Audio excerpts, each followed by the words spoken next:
Buenas tardes, mi nombre es Miguelina Charles y voy a estar hablando acerca de las grandes alturas y algunos temas relacionados a ella.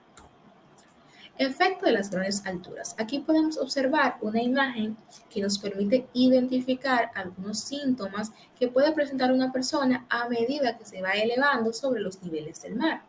Una persona que está a los 3.000 metros de altura sobre los niveles del mar va presentando mayor cansancio y a medida que aumenta de altura va presentando dificultad para conciliar el sueño, dolor de cabeza, pérdida de apetito, pérdida de peso. Ya por ejemplo a los 8.000 metros de altura sobre los niveles del mar, esa persona va a tener una supervivencia aproximadamente de 72 horas. Además, esa persona va a tener riesgo de un edema pulmonar, de un edema cerebral y también de congelación.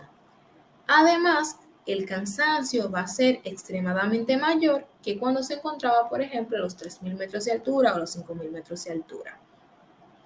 Si nos fijamos también en la imagen, podemos observar que a los 5.000 metros de altura especifica que el oxígeno está a un 50%, mientras que a los 8.000 metros de altura especifica que el oxígeno se reduce a un 30%. Podríamos llegar a la falsa conclusión de que mientras más elevados nos encontremos, menor oxígeno hay. Pero esta conclusión es errónea, ya que en nuestra atmósfera el gas, el CO2, es constante, no cambia.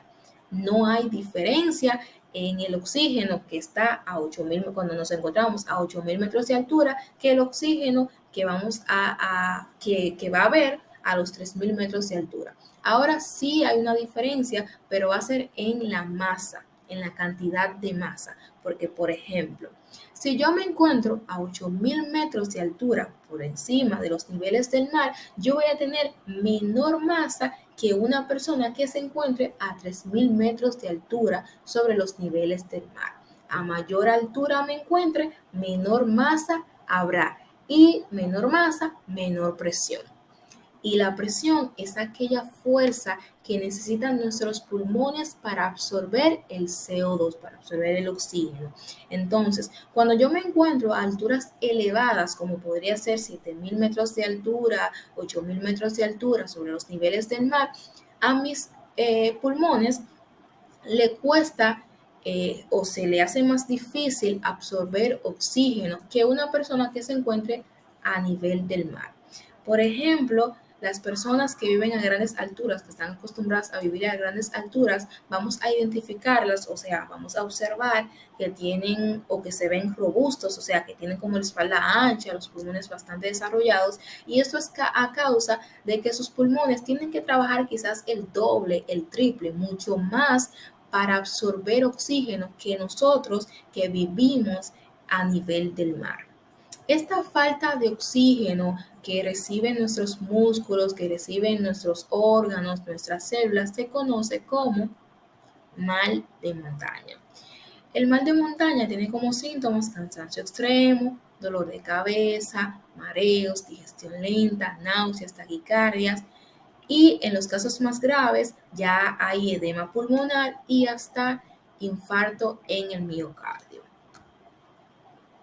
Hipoxia crónica. La hipoxia crónica ocurre cuando no llega suficiente oxígeno a las células, de manera que éstas no pueden realizar la respiración. La hipoxia solemos quizás identificarla como si fuera una enfermedad, como si fuera una afección, pero la hipoxia no es más que una señal relacionada con la respiración y con el flujo sanguíneo. Y la hipoxia tiene como síntomas lo que es la falta de aire, una respiración acelerada, los palpitos del corazón también son acelerados y también hay confusión. Por último, tenemos el edema pulmonar.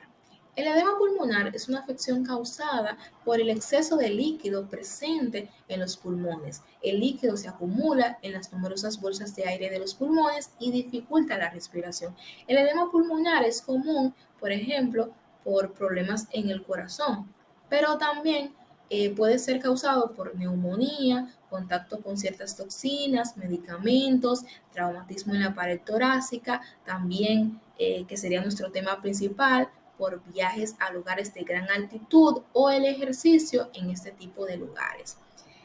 Muchas gracias por su atención. Esto sería todo.